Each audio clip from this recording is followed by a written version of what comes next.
From Chuck Academy. This is Chantel, and I'm very excited to be here today as I received an amazing gift from Sarah Brown, and that is a PDF format of the new Homeschooling with Pets curriculum. So I'm going to share this with you today. I got this printed out. Unfortunately, the printer that I used, the ink is quite faded, and instead of binding on the side, for whatever reason, they chose to bind up at the top. But I'm sure that it will still work out. So we're going to have a peek here, delving into this fascinating new journal. So on the very first page, it talks about everything that this curriculum covers. And there's the page to personalize it.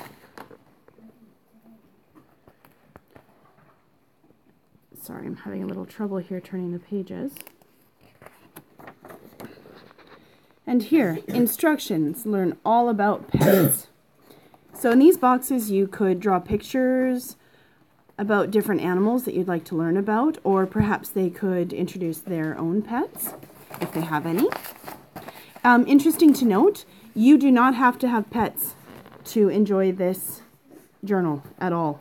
So don't let that scare you off. Action steps here for a listing.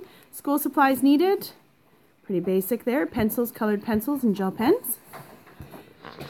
And now here's your first core assignment. Go to the library and choose 6 books. Write down the titles on each book cover. Now, something that as soon as I saw this hit me as a former high school teacher and junior high, I can tell you right now, parents, that the biggest thing for those of you who are removing your children from public school and switching to a homeschool or fun school approach will be that your children will never have had the opportunity to think for themselves. And they will need permission, and they will need time to seg into that mindset of being able to have that control and power over their own thoughts. So I thought that this was, honestly, when I was reading through this PDF, I thought this is the perfect book for deschooling. So if you are in that situation and just pulling your kid out of public, I highly recommend that this be a journal that you consider.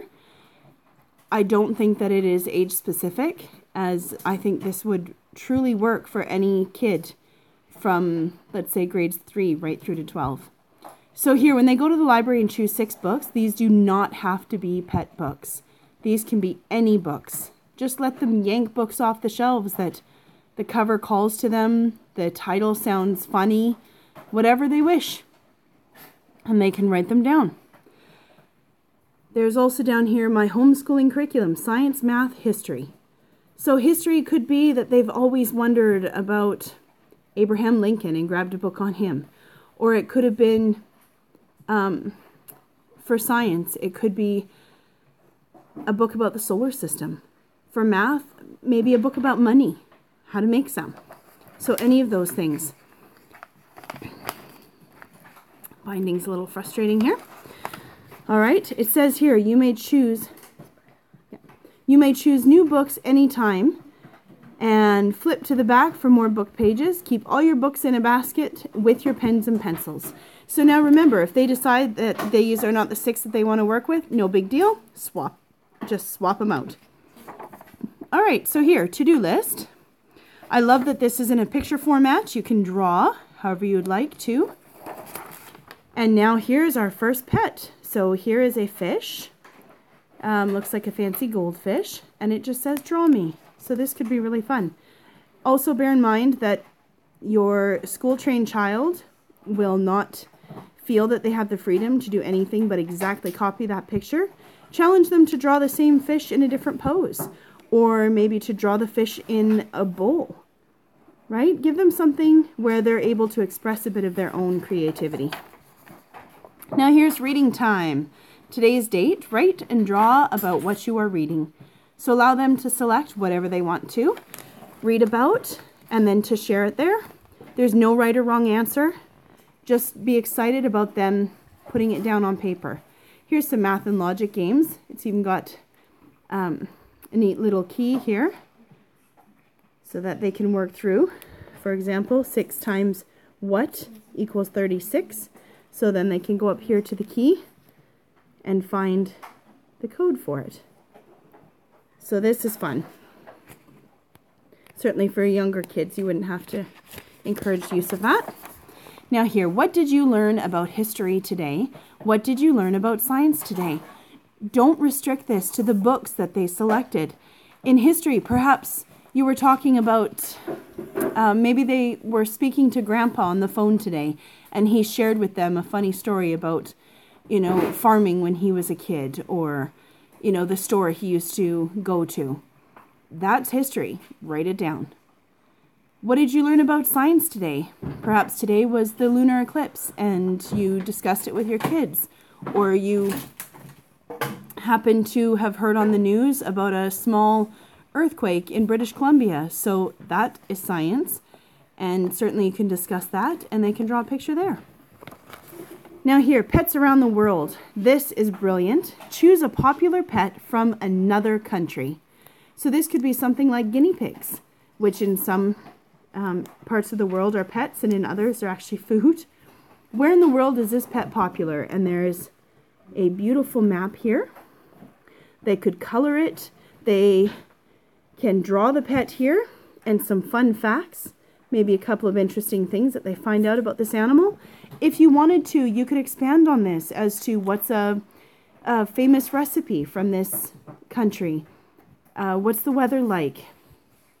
How many of this pet are wild in that area? So those are easy ways to expand on it. Now, movie time. Watch a movie or documentary about pets. Draw your favorite scenes and give it an emoji rating. Absolutely brilliant. Math and design time. Use this page for math practice, lessons, designs, or notes. So here, I would challenge your student, especially middle school to high school, to write out maybe some math that they're really enjoying learning about. Maybe they're having fun with some geometry. Or they could also write out a question or two that they're having some struggle with, and they don't have to answer it, just to share it here. This gives you, the parent, a chance to flip through and see what sorts of things are rolling around in their head or stressing them, or that they enjoy and maybe you need to focus more on. There's some cute little mazes here. Creative writing. So unfortunately this picture is not great. This is a cat's paw and then the human hand forming the heart. It says, write a short story about this picture, and you can ask someone older to help you write the words. So that would be if it was a younger child. And you'll notice there's only a few sentences. This shouldn't be too intimidating. They can write, 4 sentences would probably fill all these lines. Congratulate them for it. Put a sticker on the page. Just enjoy the process. Now, Sarah ran some pet poetry contests, and there are some really neat little poems in here. And beneath each, it's got drawn illustration for the poem. So here, they can, whatever came into mind from reading this poem there, they can put a picture of here. And then there's some animal pictures. Certainly this will be a lot more impressive in color. Story writing time. This is not pet specific. This can be whatever they would like to. Give them a challenge like write a story that evokes a fear response. Tell me about a really funny character. Any of those things. And now we're back to reading time. Certainly you'd want to encourage them to pull books off the shelves or to do several trips to the library and keep switching out the books so that they're constantly excited and engaged about the things that they're reading. And now down here, origami challenge. Can you make this animal? It even suggests that if you want to make it a little more difficult, you can set a timer. And it's got all your steps. 1, 2, 3, all the way through. By step 9, you will have created a pigeon. How fun is that? Dollar Store has lots of great origami papers. What am I thinking? Beautiful Dalmatian here. They can put words, they could draw a picture. Maybe he's thinking about a juicy steak. So let them do whatever they want to on that one.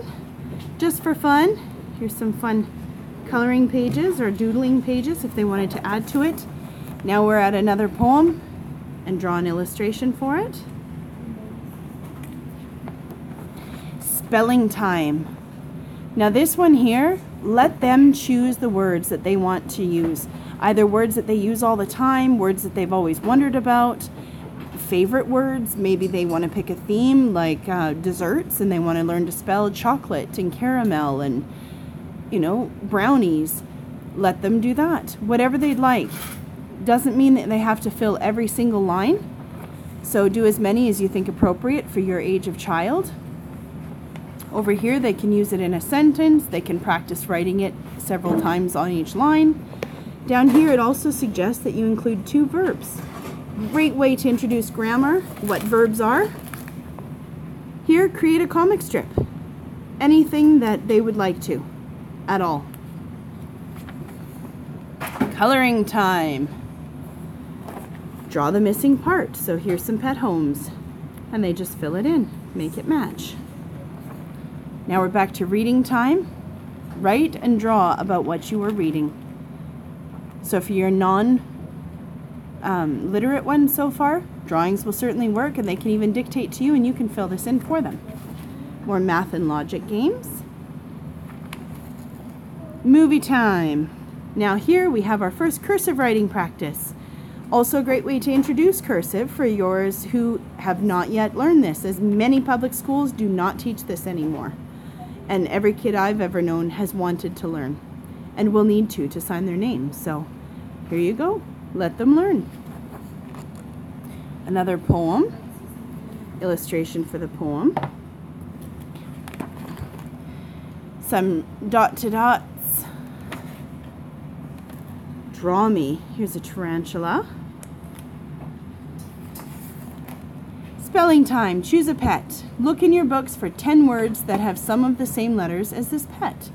If you wanted it more specific, say they chose tarantula, they could choose 10 words that start with a T or that end with an A. You could just write the word tarantula across here and have them mix it up and see how many other words they could spell using those letters. Here's a bit of a challenge, and I love this, pet quiz. I am what? I live in, I like to eat, and my friends are. Now, I believe this is a capybara, but I would recommend that you don't reveal that to your middle school to high school children. Challenge them to find out. Let them look it up and let them have the excitement and the victory of discovery on their own. So here's a really pretty picture of a cockatoo. And here it is again, but faded so that they can trace and then draw it out and add color, certainly. Reading time. Now here, field trips and backyard science. Go somewhere and draw what you see. Look for pets. If you can't go very far, go to a park or your own backyard. So here, certainly if they see wild rabbits and things, while those aren't necessarily actual pets at the time, those are a type of animal that are domesticated. This is really neat. There's birds, there's mice, all kinds of things everywhere that can be a pet. I think, again, brilliant idea. Another poem and illustration. Trying to hurry here so we keep this. What did you learn about history today? What did you learn about science today? And here's another pets around the world. What am I thinking? Just for fun. Movie time. Finish the picture. Again, don't restrict them to the pet theme. Let them do however they want to. Pet poetry, illustration for the poem.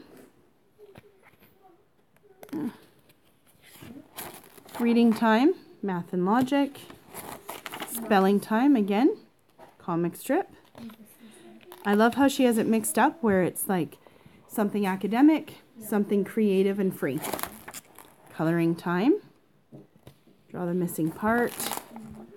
Look at this sweet little corgi. Do you know that the Queen of England has corgis? There's a fun fact for you. Story writing time. If you can't think and write at the same time, record your story or ask someone older for help. title, names and descriptions of characters, and base your story on the picture to the left, which had this been printed in more of that book format instead of a notebook, this would have been the picture to the left. Oh. Another poem, illustration, to-do list. So maybe this is your home ec day where they're going to work around the house. Field trip and backyard science. Encourage them to try looking somewhere else each time. Reading time. And now here's the first time we've seen this. Copy work. Let them pull something out of the book that they're currently on, something that they find interesting, and they can copy it out right here. So there's your page number and the book that it came from, and then they're welcome to do an illustration that brings home what they copied. Here's a bunny and another faded one. The same picture. Movie time. Now listening time, classical music and literature. So this would work with any recording of classical music or any audio books. It's something that they can just sit and enjoy. They can doodle whatever it brings to mind or illustrate if it's a story. Even listening to music and illustrating is fun as well. Pet poetry. Illustrations. What am I thinking? There we go. More numbers. Beautiful pictures. Math and design time. So this also, notice it says and design time. They could certainly design an outfit here, or they could turn this into a graph paper and do a schematic or a floor plan of the perfect pet kennel, or, you know, a house designed for miniature horses to live in, you know, anything like that. So feel free to give challenges here, even to map out their bedroom and to try to keep things decently to scale. Reading time, math and logic games, trace and color, cursive again. If they already have their letters, perhaps they'd like to share a quote or something down here. Another poem. Like this puppy. Story writing time. What am I thinking? Just for fun. Just going to flip through a little faster here because we're seeing the same sort of ideas that we had from before. So reading time and maps, spelling and comic strips. I'm just going to skip through here. And basically now you're seeing the theme of how this goes.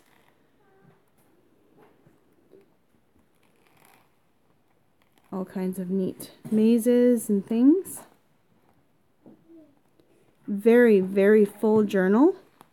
Now remember, these are double-sided. There are 250 pages.